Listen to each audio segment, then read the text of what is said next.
안녕하세요. 서울대병원 순환기내과 최유근입니다. 저는 순환기 질환 중에서 부정맥을 진단하고 치료하는 일을 하고 있습니다. 부정맥이란 단어가 다소 생소할 수 있습니다만 실제 매우 흔합니다.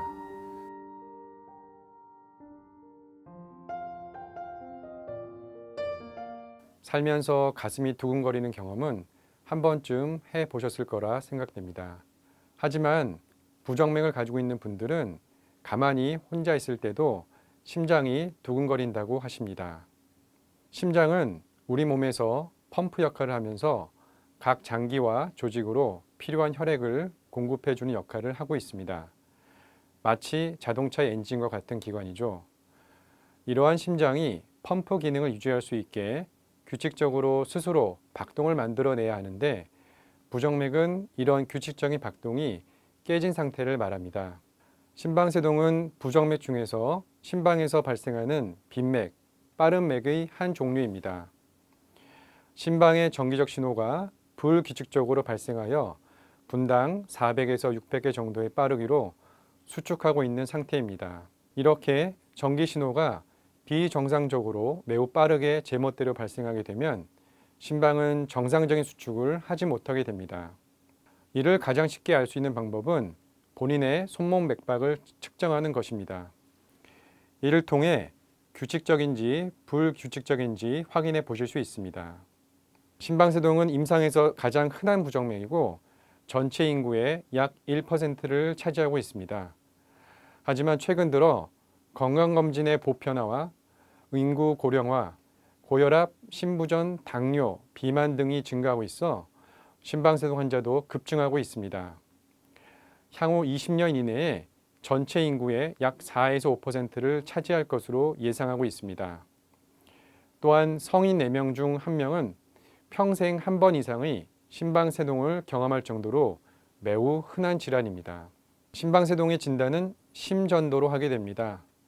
심전도 검사는 가슴, 손, 발에 붙인 여러 개의 전극을 통해 심장 전기 신호를 수집하고 이를 그림으로 나타내 주게 됩니다. 최근에는 전극의 개수를 줄여 가슴에 작게 붙이는 기계, 손목시계, 반지와 같이 다양한 형태로 심장의 전기 신호를 수집하여 심방세동을 진단하고 있습니다. 예전에는 부정맥, 심방세동을 진단받으려면 무조건 병원에 와서 심전도 검사를 해야만 했었는데 이제는 웨어러블 장비를 직접 구매해서 본인이 증상이 있을 때 검사해서 진단을 내리고 오시는 경우도 점차 늘고 있습니다. 심방세동은 규칙적인 맥박이 불규칙해지면서 가슴이 두근거리거나 숨이 차거나 가슴이 아픈 등의 다양한 증상을 일으킬 수 있습니다. 우선 심방세동이 발생하면 맥박이 불규칙해지면서 여러 가지 불편한 증상들이 발생합니다. 하지만 이러한 증상보다 더 중요한 것은 뇌졸중의 위험입니다. 심방세동 환자가 뇌졸중이 발생하게 되는 이유는 혈전, 즉 피떡이 만들어져서입니다. 좌심방이 제대로 수축하지 않으면 순환이 제대로 되지 않아 좌심방 안에 혈전, 피떡이 생길 수 있습니다. 이러한 피떡이 떨어져 뇌혈관이나 다른 주요 혈관을 막아버리게 되면 이로 인해 갑자기 뇌졸중, 뇌경색이나 전신색전증이 발생할 수 있습니다. 뇌졸중이 생기면 갑자기 말이 어눌해지거나 편측 마비가 발생하고 이로 인한 신경학적 후유증이 심하게 남을 수 있어 응급치료가 필요하게 됩니다. 그 외에도 심장 기능이 떨어지는 심부전, 심근경색증과 같은 다양한 심장 질환의 위험을 높이게 되어 심방세동은 반드시 치료가 필요한 질환이라고 할 수 있겠습니다.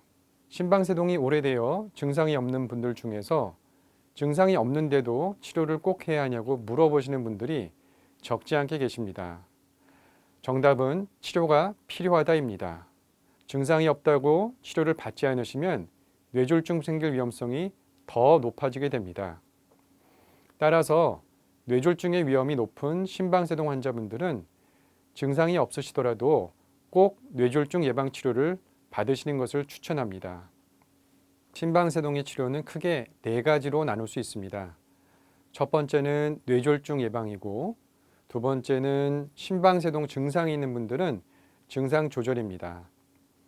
세 번째는 심방세동 자체를 없애는 근본적인 치료이고, 마지막은 심방세동을 나쁘게 할 수 있는 동반질환 관리 및 생활습관 교정입니다. 심방세동의 가장 무서운 점은 뇌졸중입니다. 모든 심방세동 환자가 뇌졸중의 위험이 높은 것은 아니고 위험인자를 동반하는 경우가 해당됩니다. 즉, 고혈압, 당뇨병, 심부전, 고령, 과거 뇌졸중의 병력이 있으면 뇌졸중의 위험이 높아 뇌졸중 예방 치료가 필요합니다. 뇌졸중 예방 치료법으로는 항응고 치료가 있습니다. 뇌졸중이 생기는 이유는 심방 안에 생긴 혈전, 피떡 때문인데, 혈전이 생기지 않게 하기 위해 피를 묽게 하는 약이 바로 항응고제입니다. 항응고제의 종류로는 과거부터 사용된 와파린이 있었는데, 최근에 보다 간편한 노악이라는 약제가 나와 있습니다. 와파린은 비타민 K가 들어간 음식을 피해야 하고 다른 약제와 상호작용이 많아서 사용에 제한이 많습니다. 반면 노악은 이러한 단점이 없고 효과와 안전성이 있어 와파린보다 우수합니다. 노악은 복용하기 간편한 약제이지만 종류가 많고 용량도 다양하고, 또한 잘못 복용하게 되면 출혈 위험이 증가할 수 있어 반드시 전문가와 상의해서 복용하실 것을 추천드립니다. 두 번째는 심방세동 증상 치료입니다.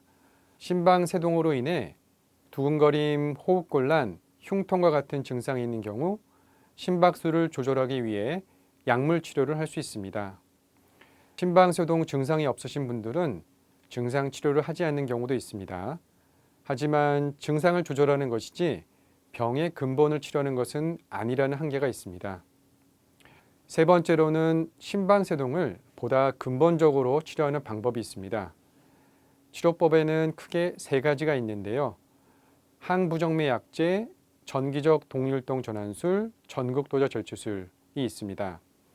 항부정맥 약제는 잘 쓰면 약이지만 잘못 사용하게 되면 독이 될 수 있어 반드시 전문가의 처방이 필요합니다. 두 번째는 전기적 동일동 전환술인데요. 이것은 심장에 순간 전기 충격을 줘서 정상 리듬으로 회복시키는 방법입니다. 비유를 들자면 컴퓨터가 고장났을 때 가장 손쉽게 하는 방법이 바로 컴퓨터를 껐다 켜는 방법이죠. 마찬가지로 심장도 전기 충격으로 껐다 다시 켜면 심방세동이 사라지고 정상 리듬으로 대부분 돌아오게 됩니다. 하지만 컴퓨터도 고장이 크게 나면 아무리 껐다 다시 켜도 고장이 다시 나는 것처럼 전기적 동일동 전환술을 하더라도 심방세동이 워낙 오래되셔서 심장에 큰 변화가 와 있는 경우에는 심방세동이 다시 재발할 가능성이 높습니다. 이보다 근본적인 치료 방법은 전극도저 절제술입니다. 이 방법은 혈관을 통해 심장에 관을 넣어 심방세동이 발생하는 부위를 고주파 에너지 또는 냉각도저 절제로 얼리는 방법으로 치료하게 됩니다. 전극도저 절제술은 최근 시술 성적이 많이 좋아지고 보다 안전하게 시행될 수 있어 심방세동 치료법으로 보편화되었습니다. 마지막은 동반질환 관리 및 생활습관 교정입니다. 심방세동 환자분들은 고혈압, 당뇨, 심부전과 같은 만성질환을 같이 동반한 경우가 많습니다. 따라서 적절한 혈압관리, 혈당관리가 매우 중요한데요. 혈압관리가 안 되고 당뇨 조절이 안 되고 심부전 조절이 안 되게 되면 뇌졸중의 위험이 많이 올라가게 됩니다. 또한 적절한 체중 유지, 규칙적인 운동, 과음을 피하시고 금연하시고 과로 피하고 스트레스 관리하는 것이 심방세동 재발을 예방하고 뇌졸중 위험성을 낮출 수 있습니다. 최근 수면, 무호흡 환자분들이 많아지고 있는데요. 심방세동 환자분들에서 수면, 무호흡이 동반되면 같이 치료하는 게 필요합니다.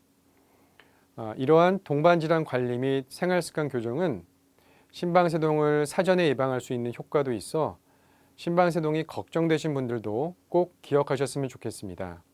지금까지 제 이야기가 심방세동에 대한 이해를 넓히시는 데 도움이 되셨으면 합니다. 서울대병원 순환기내과 최의근이었습니다.